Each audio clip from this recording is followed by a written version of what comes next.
Students, how are you all? I hope you are very well at your home. As you know, I am your HST teacher and this is your social science book, Social and Political Life Part 2, textbook for class 7th. Students, today we are going to read a new chapter, chapter number 4, Growing Up as Boys and Girls. So let's start. Being a boy or a girl is an important part of one's identity. The society we grow up teaches us what kind of behavior is acceptable for girls and boys, what boys and girls can or cannot do. मतलब हम जो एक हमारी एक identity होती है being a boy और girl होने के नाते, ये हमारी एक मतलब इम्पॉर्टेंट पार्ट है, आइडेंटिटी है हमारी कि हम क्या हैं, लड़के हैं या लड़कियां हैं। और सोसाइटी हमें बहुत सी चीज़ें सिखाती हैं, जैसे हमें अपना बिहेवियर कैसे करना चाहिए। लड़कियों का बिहेवियर अलग होता है, लड़कों का बिहेवियर अलग होता है। What boys and girls can और कैन नॉट डू, कौन से काम ऐसे हैं जो बॉयज़ कर सकते हैं वो गर्ल्स नहीं कर सकती, और कौन से काम ऐसे हैं जो गर्ल्स कर सकती हैं बॉयज़ नहीं कर सकते। ये सारी चीज़ें हमें कौन सिखाता है? सोसाइटी से पता चलता है। We often grow up thinking that these things are exactly the same everywhere, but do all the societies looks at boys and girl in the same way. हम बड़े होते हैं तो हम ये देखते हैं ना कि सब जगह सभी चीज़ें एक जैसी हैं, लेकिन सोसाइटी में भी ये देखा जाता है कि गर्ल और बॉय दोनों को समान वे में देखना चाहिए। At the boy and girl in the same way, we will try to answer this question in this chapter. We will also look at how different roles against to boys and girls prepare them for their future roles as a man and a woman. We will learn that most society value men and women differently. The roles women play and work they do are usually valued less than the roles men play and work they do. This chapter will also examine how to inequalities between a man and a woman emerge in the area of the work. अब हम इस chapter में ये पढ़ेंगे कि girl और boy की कौन कौन सी चीज़ें हैं जो थोड़ी थोड़ी डिफरेंट हैं। कुछ काम ऐसे होते हैं जो बॉयज़ और गर्ल्स दोनों के लिए क्या होते हैं, अलग अलग होते हैं। तो अब देखते हैं। Growing up in Samona in 1920, The Samona Island are the part of the large group of small island of the southern part of Pacific Ocean.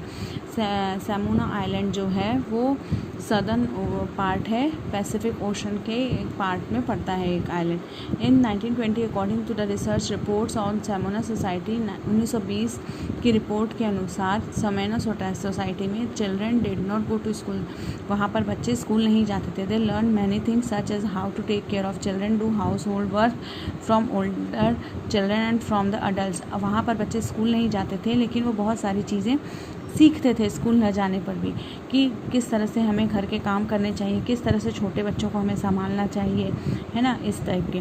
Phishing was very important activity on this island. Phishing जो होती है वो बहुत बड़ी मतलब एक बहुत ही important activity होती है इस आइलैंड में।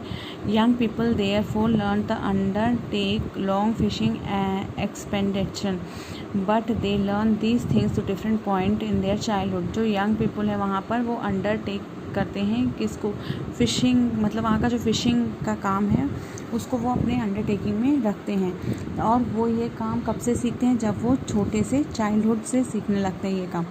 As soon as the babies could walk, जैसे जैसे बेबी चलना सीख सकते हैं।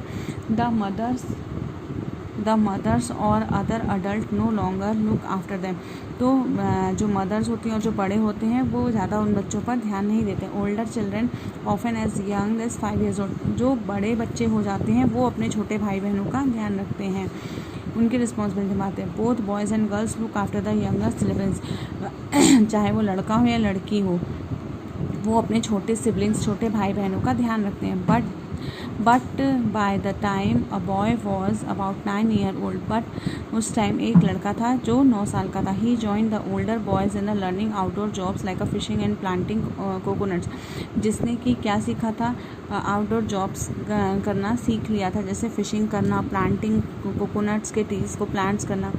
Girl had to continue look after the small children, और जो लड़कियां होती थी वो क्या करती थी, वो कंटिन्यू छोटे बच्चों का ध्यान रखती थी। To adorn the adult till where teenager, मतलब वो तब तक ध्यान रखती थी जब तक कि वो टीनेजर ना हो जाए तब तक। But once they become a teenager they had much more freedom, जब वो टीनेजर हो जाते थे तो उनको बहुत ज़्यादा फ्रीडम मिल जाती थी। After the age of 14 are so girls also want to fishing trip, जब लड़कियां 14 साल से ऊपर हो जाती थी तो वो भी फिशिंग ट्रिप्स पे जा सकती थी, फिशिंग करने जा सकती थी। वर्क इन द प्लांटेशंस, वो प्लांटेशंस का भी वर्क कर सकती थी। Learn how to weaves baskets, कैसे बास्केट्स को वीव्स किया जाता है, मतलब बुना जाता है। Cooking was done in special cooking house, और खाना किस तरह से पकाया जाता है कुकिंग हाउस में। Where boys was suppose to most of the work while girls help with the preparations, और जो लड़के होते थे वो भी क्या करते थे, लड़कियों की क्या करते थे, मदद करते थे उनके कामों में।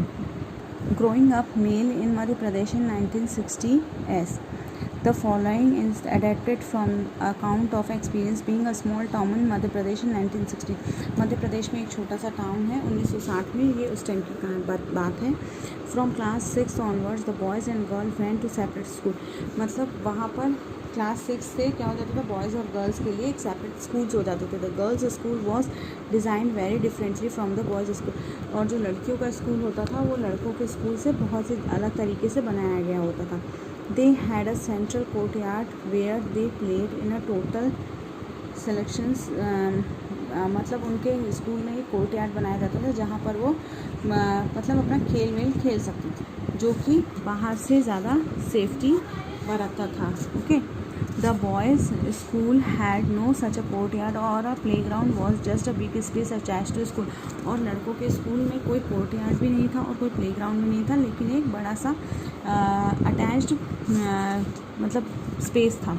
Every evening once school was over the boys watched as 100 of school girls crowded the narrow street, हर शाम को जब स्कूल छूट जाता था तो क्या होता था, लड़के जो थे वो देखते थे, मतलब वहाँ से बहुत सारी लड़कियाँ उस पतली सी गली से निकल रही। As these girls walked on the street they looked so purposeful, this was unlike the boys who used to street and place the stand around leading to try out the trickle with their bicycles.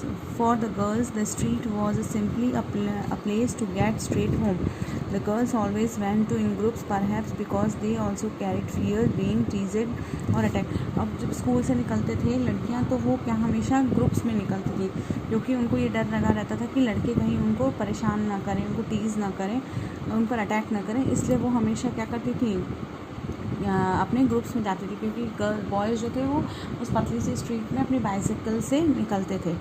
ठीक है, after reading the 2 example above we realise that there are many different ways to growing up. हमने 2 examples देखे, अब उसमें से दोनों ही बहुत अलग अलग तरीके से हैं। Often we think there is only a way which children go. This is because we are most familiar without our own experience. If we talk to elders in our family, we will see that their childhood were probably very different from ours. अब हम ये दोनों examples देखते हैं तो हम ये देखते हैं कि दोनों एग्जाम्पल्स जो हैं वो बहुत एक दूसरे से अलग अलग हैं।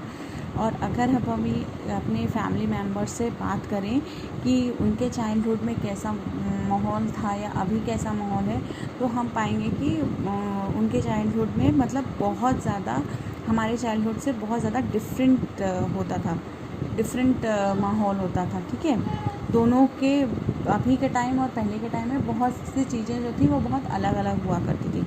We also realise that society make a clear distinction between the boys and the girls. हमको इससे पता चलता है कि सोसाइटी ने गर्ल्स और बॉयज़ के बीच में एक मतलब बीच में है। These beings from a very young age we are for example given different toys to play with. Boys are usually given cars to play with, the girls dolls. अब जैसे हमने देखा है कि जो बॉयज़ होते हैं, दोनों बॉयज़ और गर्ल्स के दोनों के खिलौनों में भी अंतर होता है। गर्ल्स जो है हमेशा डॉल्स वगैरह से खेलती हैं और बॉयज़ को कार्स का शौक होता है। Boys toys can be a lot of fun to play with, और लड़के जो होते हैं वो अपना जो भी गेम या टॉय से खेलते हैं उससे उनको बहुत खुशी मिलती है। Why are the girls then given dolls and boys cars? Toys become a way to telling children that they will have a different futures when they become a man and a woman. If we think about this, this difference is created in the smallest and the most everyday things. How girls must dress, what games boys should play, how girls need to talk softly, boys need to be tough. All these are ways telling the children that they have specific roles in a play when they grow up to be men and women. Later in the life affects the subjects, we can study the careers and we can choose this. अब हम देखते हैं कि जैसे हम बोलते हैं ना, लड़कियों को धीरे बोलना चाहिए, लड़के तेज़ आवाज़ में बोलते हैं, लड़कियों को शांत रहना चाहिए, लड़कियां ज़्यादा बात करती हुई अच्छी नहीं लगती हैं. तो ऐसे बहुत सी चीज़ें हैं. लड़कियों को हमेशा पिंक कलर पसंद आता है, लड़कों को ब्लू कलर पसंद आता है, लड़कियों को डॉल्स पसंद आती हैं, लड़कों को कार्स पसंद आती हैं. तो बहुत सारी ऐसी सोसाइटी नहीं बना दी कि लड़कियां थोड़ी कमज़ोर होती हैं, लड़के ज़्यादा पावरफुल होते हैं. तो लेकिन धीरे धीरे अब हमें ये जानना पड़ेगा कि धीरे धीरे जब लड़कियां भी अगर पढ़ाई कर लेंगी, अच्छे से हो जाएंगी, तो दोनों अपनी लाइफ में अच्छे कैरियर, अपना लाइफ का मोटो अच्छा बना सकते हैं, अपना कैरियर बना सकते हैं. Okay, in this most society included और our own roles. Men and women play a work they do are not valued equally. Men and women do not have a same status. Let us look how to different exist and work done by men and women. लड़के और लड़कियों का अलग अलग काम होता है, जिनके आधार पर उनको अलग अलग तरीके से डिवाइड कर सकते हैं. लड़कियां कुछ काम में एक्सपर्ट होती हैं, लड़के कुछ काम में. लड़कियां घर गृहस्थी के काम में एक्सपर्ट होती हैं, लड़के बाहर के कामों में एक्सपर्ट होते हैं ना. तो उसको सोसाइटी ने अलग अलग तरीके से कैटेगराइज कर दिया है. So today we stop here, then we will meet in our next video. Thank you and take care.